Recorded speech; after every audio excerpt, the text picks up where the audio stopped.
Abre a sua Bíblia comigo no livro de João, capítulo 4. João, capítulo 4. A partir do versículo 27.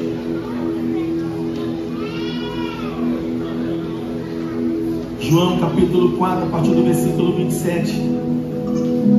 Gostaria que você ficasse ligado agora. Todo mundo que está em pé, por favor, se assente, tome seu lugar, porque nós vamos entrar na mensagem agora.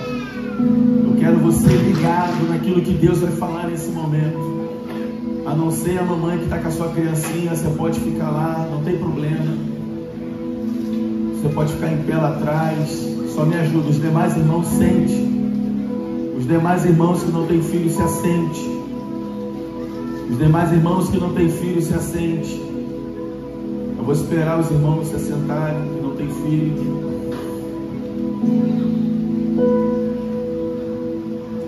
João capítulo 4, a partir do versículo 27. Neste ponto chegaram os seus discípulos e se admiraram de que estivesse conversando com uma mulher. Todavia ninguém lhe perguntou: que queres saber, ou por que falas com ela? A mulher então deixou o seu cântaro e foi à cidade e disse aos homens: vinde e vede o homem que me disse tudo quanto lhe tenho feito e quanto tenho feito. Não seria esse o Cristo? Saíram, pois, da cidade e foram para onde Jesus estava. Enquanto isso, os discípulos insistiam com ele: mestre, come. Mas ele lhes disse: tenho um alimento para comer que vós não conheceis. Então os discípulos disseram uns aos outros: será que alguém lhe teria trazido algo para comer?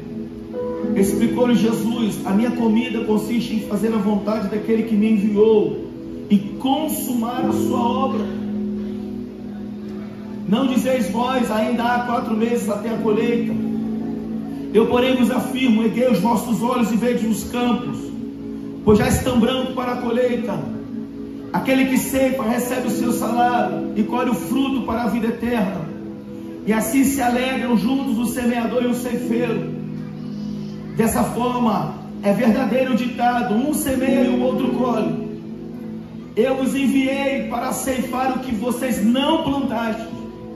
Outros realizaram o cultivo, e vós usufruístes do labor deles. Pai, no nome de Jesus, eu estou diante da tua igreja, diante dessa assembleia, onde estamos reunidos em teu nome, ciente da minha insignificância, da minha pequenez diante da tua noiva. Eu peço, Espírito Santo, meu amigo, teu auxílio.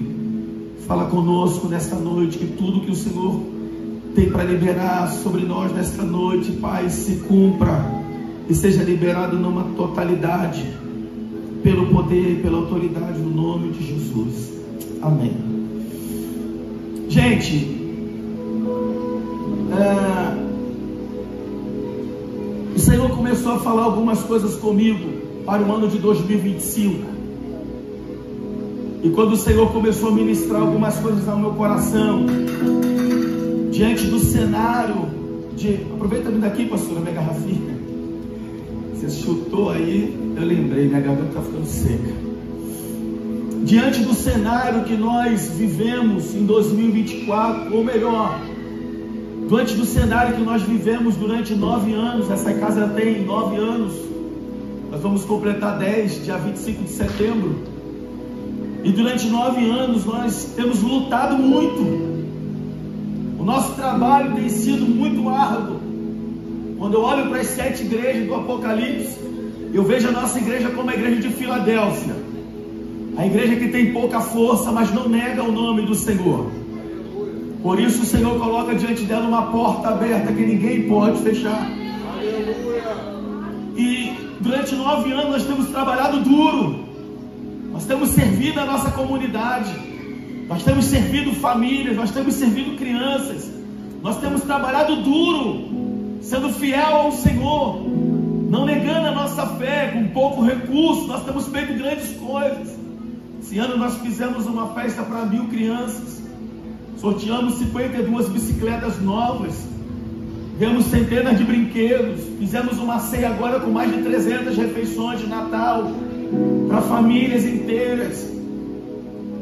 nós temos feito com pouco recurso, com pouca força, mas nós temos perseverado em seguir ao Senhor, e nós não temos retrocedido, mesmo com muitas lutas, mesmo com muitas dificuldades, nós temos permanecido fiéis ao Senhor nesse lugar, mesmo embaixo de afrontas, mesmo embaixo de perseguições, mesmo embaixo de calúnias, mesmo embaixo de difamações, embaixo de tanta coisa que já se levantou contra nós, nós não olhamos para trás e nós não retrocedemos, e nós temos perseverado em seguir ao Senhor.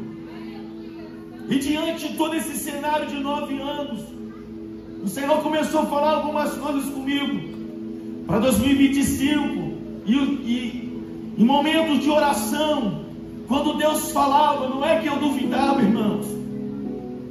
Eu até falei com a Carol, a esposa do Carvalho, eu disse, todas as vezes que Deus faz uma promessa para nós, normalmente o momento é caótico. Normalmente o momento não é favorável. Deus fala com Abraão: Abraão, vou fazer de você um pai de multidões, para um camarada de 100 anos e uma esposa de 90. Abraão olha e fala: como será isso? Só crê na minha palavra.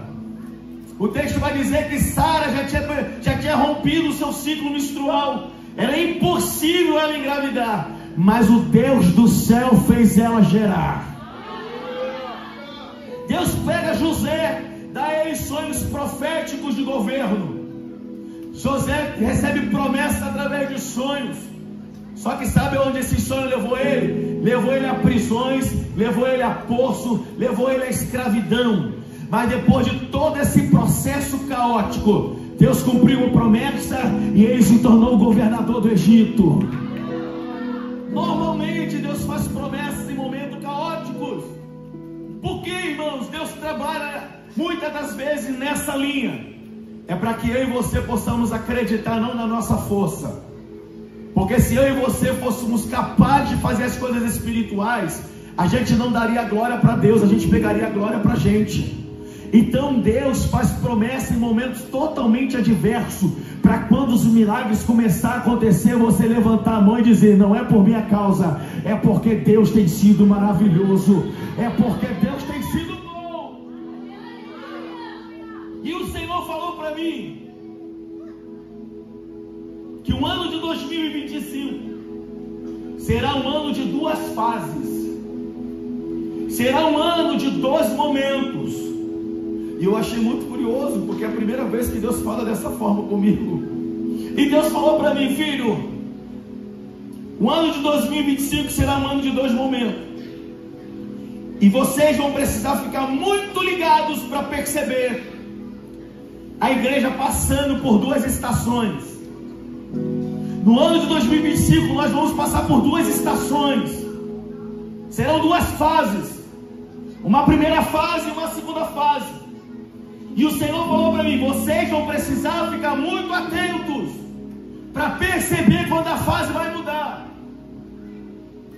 E é exatamente sobre esses 2 momentos que eu quero falar com vocês, sobre essas 2 fases que eu quero falar com vocês. No primeiro momento, já vou direto por causa do tempo, haverá um convite do Espírito para todos aqueles que realmente estão decididos a mergulhar em Deus para o conhecer, para ter experiências profundas com Ele. Sua visão vai ser aberta, seus sentidos serão aguçados, sua percepção também, para que haja um destravar profético e espiritual sobre a sua vida. Dons espirituais serão liberados nessa primeira etapa. Muitas movimentações do Espírito irão acontecer. O Senhor falou para mim: nessa primeira fase haverá um derramar poderoso da minha glória. Eu vou começar a liberar dons proféticos. Eu vou revestir a minha igreja de autoridade, de poder. Essa primeira fase, nós vamos ver o Espírito movendo de sobrenatural. Olha para alguém que está do seu lado e fala: se prepara, porque nós vamos mergulhar fundo em 2025. Oh, aleluia! Uma glória vai ser liberada no céu em 2025 que a gente ainda não experimentou. Uma unção será liberada que a gente ainda não acessou. Mas Deus está dizendo: prepara-te, ó igreja!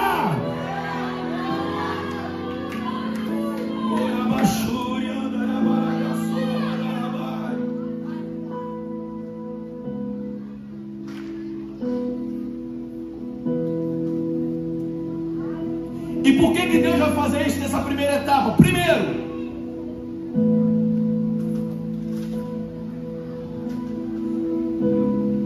por que Deus vai fazer isso?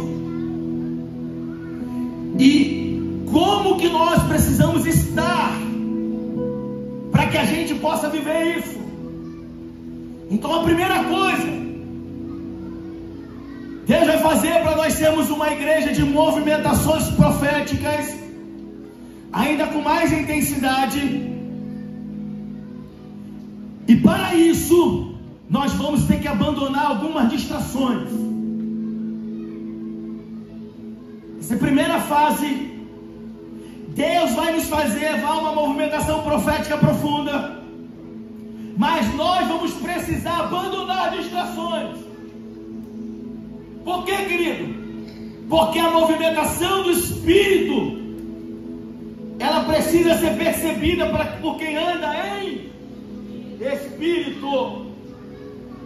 Porque quem não anda em Espírito não vai ter percepção. Jesus fala para a mulher samaritana no capítulo 4, versículo 13: quem beber dessa água terá sede outra vez. E aquele, porém, que beber da água que eu lhe der nunca mais terá sede. Ao contrário, a água que eu lhe der tornar-se nele uma fonte de água jorrando para a vida eterna. O que é distração? Aquela água daquele poço. Aquele poço mantinha ela distraída, sendo que havia uma fonte de água viva diante dela. Para ela perceber a fonte que estava ali, ela precisava soltar aquela distração. Pega na mão dessa pessoa que está do seu lado e fala: se prepare, você vai ter que abandonar as distrações para você perceber o nível que o Senhor vai te levar. Segunda coisa dessa primeira fase, o texto vai dizer lá no versículo 28: a mulher então deixou o seu cântaro. Ela fez o quê? Ela deixou o seu cântaro. O que nós vamos precisar fazer? Abandonar o cântaro significa nós vamos ter que tirar aquilo que nos limita, porque o cântaro, por mais que ele seja um recipiente de água, ele é um recipiente de limitação. Então nós vamos ter que abandonar o cântaro e trocar o cântaro pelas águas do Espírito. Eu estou falando uma mensagem extremamente espiritual, você vai precisar ter um pouco de espiritualidade para entender. O cântaro era algo que fazia ela pegar água, mas era algo que limitava ela e prendia ela. Nesse primeiro momento, o Espírito vai estar movendo, mas a gente vai ter que tirar as distrações.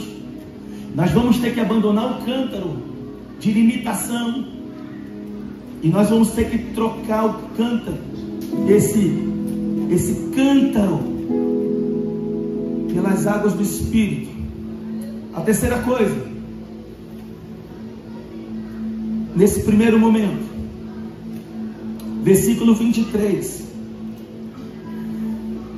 diz assim: mas a hora está chegando, e de fato já chegou, em que os verdadeiros adoradores adorarão o Pai em espírito e em verdade, pois são esses que os Pai procuram para seus adoradores. Terceiro ponto dessa primeiro momento, dessa primeira fase, o primeiro momento, é que na transição do primeiro para o segundo momento, todos nós que somos os verdadeiros adoradores, nós vamos ser elevados a um nível de espiritualidade maior para acessar esse segundo estágio. Então, nessa primeira fase, presta atenção, igreja, é uma fase de preparo. Porque não, lembra que Jesus fala assim para os discípulos: não se pode depositar vinho novo em odres velho, nem se coloca tecido novo em remendo em tecido velho, remendo de tecido novo com tecido velho. O que é que Jesus estava dizendo? Para receber um vinho novo é necessário ter um odre preparado. Porque se o odre estiver preparado, quando o vinho novo vier, ele não vai se romper para perder. Então a primeira fase é uma fase de preparação para a segunda fase. Por isso que o Espírito vai estar movendo sobre nós. Ele vai estar se movendo, nos capacitando, nos revestindo, nos dando sensibilidade, nos dando autoridade, abrindo a nossa visão espiritual. Prepara, você vai começar a ter muitos sonhos proféticos. Você vai começar a ter muitas visões do Espírito. Gente que tenha visões e revelações que pararam, vai voltar. Porque o Espírito Santo vai aguçar o teu espírito a entrar nessa atmosfera. Então a primeira fase é uma fase de preparo. Chegou a hora dos verdadeiros, os que andam em espírito e não na carne. Escute isso. 9 anos nós temos perseverado,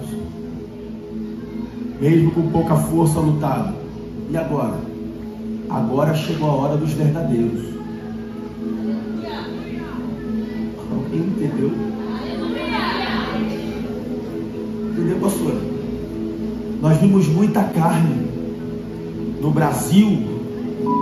Nós vimos muita carne no Brasil. Muito pregador, muito pastor, muito cantor. Carne. O Brasil está infestado de carnalidade. Igrejas carnais, pessoas carnais. E agora? Agora chegou a hora dos verdadeiros. Deus vai levantar no Brasil homens e mulheres verdadeiros em 2025.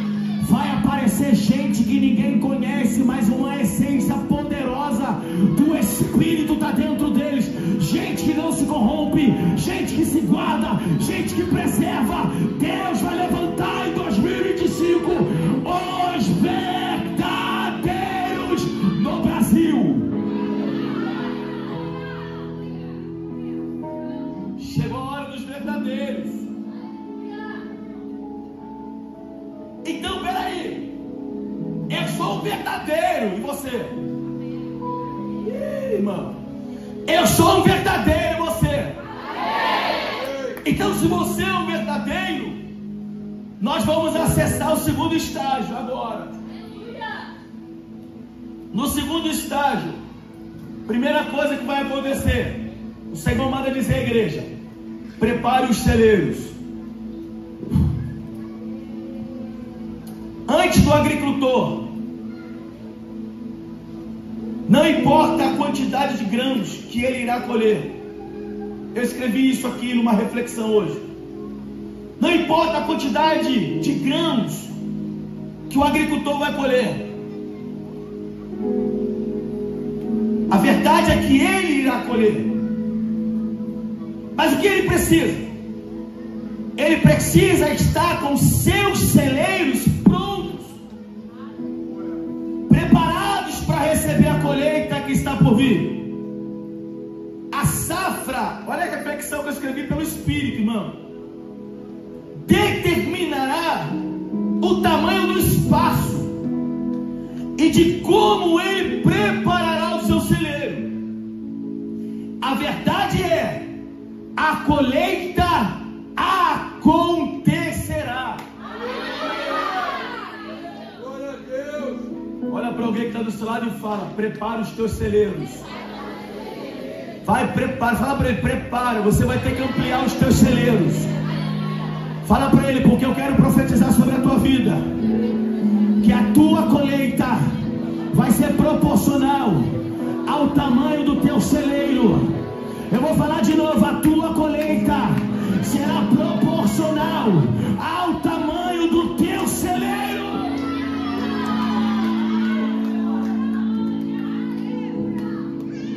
Segunda coisa que vai acontecer nesse segundo estágio,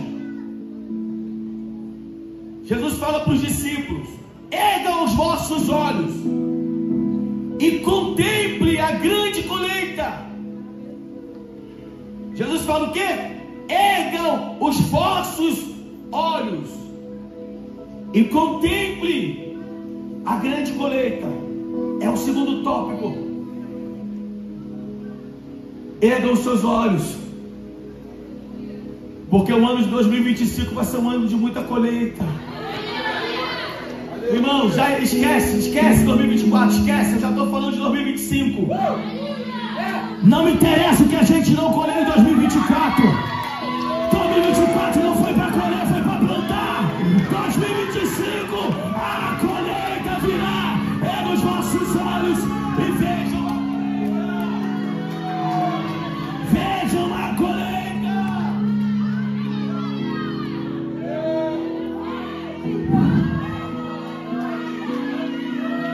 Ora baixou e andar barraca.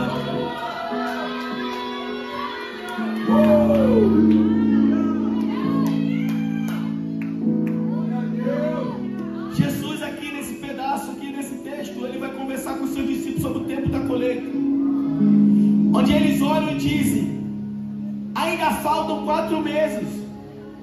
Percebe que para a colheita das sementes que um lavrador planta, eles fazem a contagem do tempo para saber o mês da colheita. Jesus fala para eles, a partir do versículo 34: erga os vossos olhos. Jesus fala: vocês sabem contar o tempo e contar e dizer: faltam 4 meses para a colheita. Por quê? Porque vocês plantaram a semente. Quando você planta a semente, você sabe o tempo da colheita. Jesus fala com eles. Jesus então olha para eles e diz: erga os vossos olhos, os campos já estão brancos. Os campos já estão preparados. Por que já estão brancos, pastor? Porque nós plantamos durante 9 anos. Durante 9 anos nós vemos lançando semente. Projeto trazendo boa notícia nas ruas. Projeto trazendo boa notícia nas casas. Projeto boa notícia na escola. Nós estamos vindo lançando semente, pós-escolas, ceia. Nós temos plantado sementes durante 9 anos. Nós contamos o tempo. Eu estou aqui agora contando o tempo. Jesus falou: vocês sabem contar o tempo. E vocês sabem discernir o tempo da estação. Mas eu digo para vocês: levante os olhos e erga os olhos, porque o tempo de colher chegou. Viva pra cima. Eu estou sobre uma autoridade do Espírito nessa noite para dizer para vocês: 2025, no segundo tempo, haverá colheita abundante. Se prepara para a grande colheita.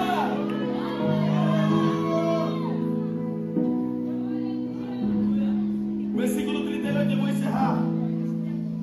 Eu vos enviei para ceifar o que vocês não plantaste. Outros realizaram o cultivo, e vós usufruíste do labor deles. O Espírito me levou a esse versículo. Eu falei: Senhor, o que o Senhor quer dizer para a gente com isso? Aí o Espírito Santo falou para mim assim: terceiro ponto, haverá uma grande colheita, até mesmo de semente que vocês não plantaram.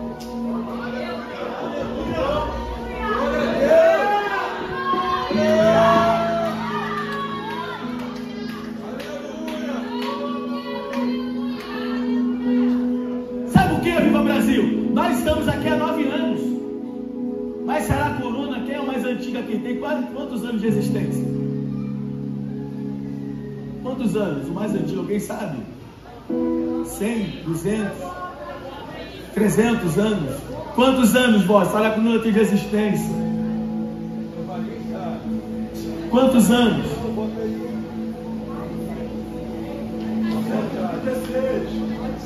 Saracuruna tem 136 anos de existência.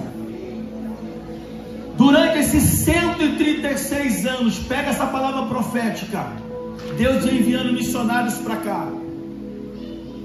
Deus vem levantando homens e mulheres de Deus em Saracuruna, Primavera, Campos Elíseos, os bairros adjacentes. E esses missionários, esses homens de Deus vêm plantando com lágrimas, vem pregando o evangelho, vem anunciando, vem chorando, vem pagando um alto preço. Aí o Senhor falou para mim assim: o que vocês vão colher em 2025 são sementes que os seus antepassados plantaram aqui. Que muita gente que eu queria liberar semente não estavam atentos para receber. Mas porque vocês têm permanecido fiel durante esses 9 anos, e vocês não têm olhado para trás, não têm retrocedido, essa semente eu vou liberar sobre você. Eu vou entregar a Viva Brasil, semente que vocês não plantaram, colheita que vocês não plantaram. Ou seja, queridos, haverá um transbordar poderoso.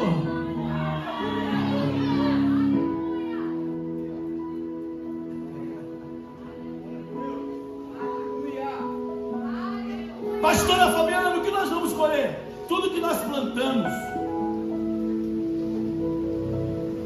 Mas além do que nós plantamos, aquilo que outros plantaram. Glória a Deus. Ou seja, não vai ser uma porção. A bênção virá.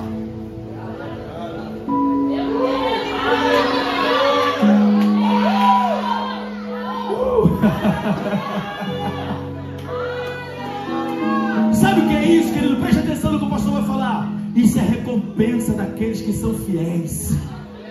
Isso é recompensa daqueles que não olham para trás e não retrocedem. Aqueles que têm sido fiéis, eles não colhem apenas o básico, eles vão sempre ser surpreendidos por Deus. Agora vocês entenderam a minha oração por você que semeou a sua semente de sacrifício? A minha oração já está respaldada por aquilo que Deus já falou que vai fazer em 2025. A tua semente vai germinar e Deus vai fazer você colher até mais dos 3 pedidos que você fez. Deus vai surpreender você em 2025, porque você vai colher além do que você plantou. Por isso, igreja, o ano de 2025 para nós será esse ano aqui, ó, ano da grande colheita.